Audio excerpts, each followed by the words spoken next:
There is a version of you that was decided before you had any say in the matter, before you had opinions, before you had memories you could access, before you understood what was happening to you or why. Somewhere between the ages of 0 and 7, while you were just trying to figure out how the world worked, your brain was doing something far more consequential than you ever knew. It was building its permanent operating system. And the environment it built that system from was not chosen by you. Right now, today, the way you respond when someone criticizes you, the kind of people you find yourself drawn to, the voice in your head that tells you whether you are enough or not enough, the speed at which you trust, the depth at which you love, the ceiling you place on your own success, none of it appeared from nowhere. Every single pattern was written into you during a window of time you cannot fully remember, by people and experiences that had no idea they were programming a human being for the next 8 decades of their life. This is not philosophy. This is neuroscience. And once you understand what actually happened inside your brain during those years, you will never be able to look at yourself or anyone else the same way again. Welcome to MindStrike. Neuroscientists call it the critical period. Between birth and approximately age 7, the human brain operates in a state that has no equivalent at any other point in human life. Researchers measuring brainwave activity in young children found that they spent the majority of their time in theta and delta states, the same states that adults only enter during deep hypnosis, or the moments just before sleep. What this means is almost impossible to overstate. A child's brain is not evaluating the world. It is not filtering or questioning or analyzing. It is absorbing everything, without discrimination, without defense. Every repeated experience during this window does not just form a memory, it forms a neural pathway, a groove worn into the structure of the brain itself. And the deeper the groove, the more automatically the brain returns to it for the rest of that person's life. Neuroscientist and researcher Bruce Lipton spent decades studying this process and described it in terms that should change the way every human being thinks about early childhood. The programs downloaded into the subconscious mind during the first 7 years, he found, become the automatic behaviors that run approximately 95% of our lives. 95%. That means the conscious mind you believe is making your decisions, choosing your relationships, determining your responses, is responsible for approximately 5% of what you actually do. The other 95% is the program. And the program was written when you were too young to read. Think about what that actually means for a moment. That relationship pattern you keep repeating. The one where you choose people who make you work for their love.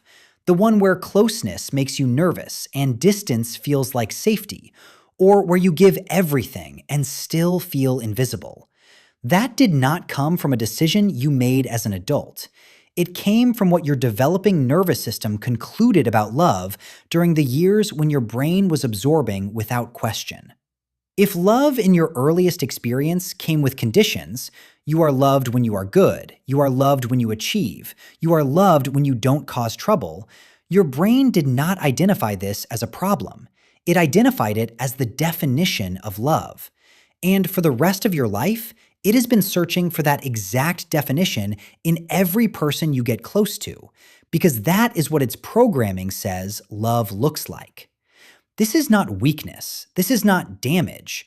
This is a nervous system doing exactly what it was designed to do. Because here is the thing that most people miss entirely when they try to understand human behavior. The programs that run your life were not accidents. They were not mistakes. They were survival strategies written in real time by a brain that was desperately trying to figure out how to keep you safe in the specific environment you were born into. If you grew up in an environment where expressing emotion led to ridicule or withdrawal of love, your brain drew a rational conclusion. Emotion is dangerous. And it built a program to suppress emotion automatically before you even became conscious of feeling it. Not because something was wrong with you, because something was logical in you. The program worked. It protected you. If you grew up in an environment where your needs were met inconsistently, sometimes attended to, sometimes ignored, your brain drew another rational conclusion. You cannot rely on others to be there. And it built a program that either pulls you toward constant seeking of reassurance or pushes you toward isolation before you can be abandoned. Not because you are broken, because you are adaptive. Your brain looked at the world it was born into and built the most efficient survival system it could construct from the available data. The problem is the data set. The data set was one family, in one place, during one period of time. And the brain, brilliant, efficient, adaptive as it is, generalized from that specific data set to a conclusion about the entire world, about all people, about all love, about all safety, about all success. It wrote a universal rule from a single sample, and then it buried that rule so deep in the automatic architecture of your nervous system that you have spent your entire adult life acting on conclusions you never consciously agreed to. The ancient Stoics did not have neuroscience. They did not have brain scans or childhood development research or data on theta wave states in toddlers. But Marcus Aurelius, writing alone in his private journal during the campaigns along the Danube, understood something that maps almost perfectly onto what modern neuroscience has spent 50 years trying to prove. He wrote, "The first rule is to keep an untroubled spirit. The second is to look things in the face and know them for what they are."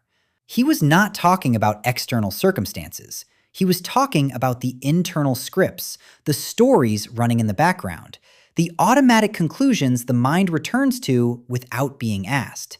He understood, through observation and philosophy rather than laboratory equipment, that the mind operates largely on programs it did not consciously choose, and that freedom begins not with changing the programs directly, but with first seeing them clearly. This is the step that almost no one takes, not because they are not capable of it, but because the programs are invisible by design. The whole point of an automatic system is that it operates without requiring conscious attention. Your brain does not announce when it is running childhood programming. It simply acts.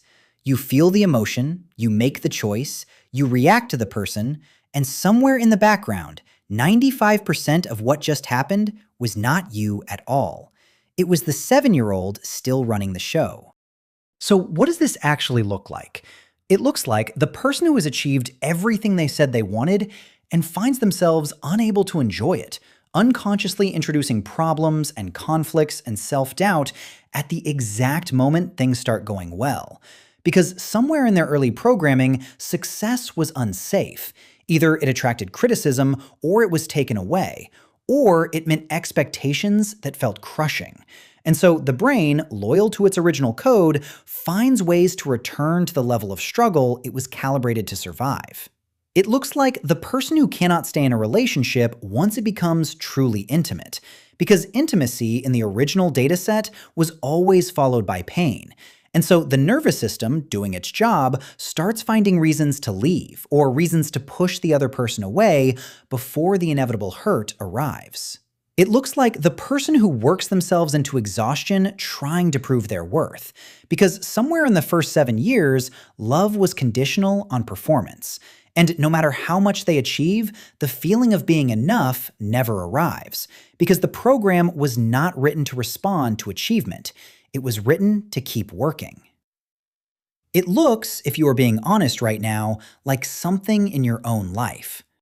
Modern neuroscience has confirmed what ancient wisdom only intuited. The brain retains the ability to change throughout life. The grooves worn into neural pathways during childhood are not permanent.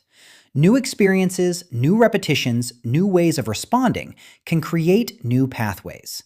The old ones do not disappear entirely, but they can be rerouted.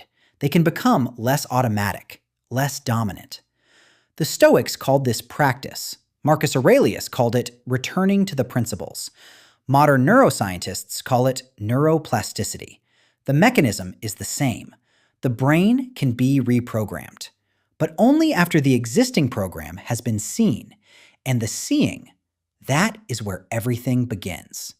Not with fixing, not with healing, not with going back and changing what happened, with simply understanding that the voice telling you that you are not enough was not born in you. It was installed. That the pattern of choosing people who cannot fully love you is not fate. It is familiar. That the ceiling you keep hitting is not the limit of what you are capable of. It is the limit of what your 7-year-old brain believed was safe to reach for. You did not choose the program, but you are the only one who can decide whether to keep running it. The question is not what happened to you in those early years.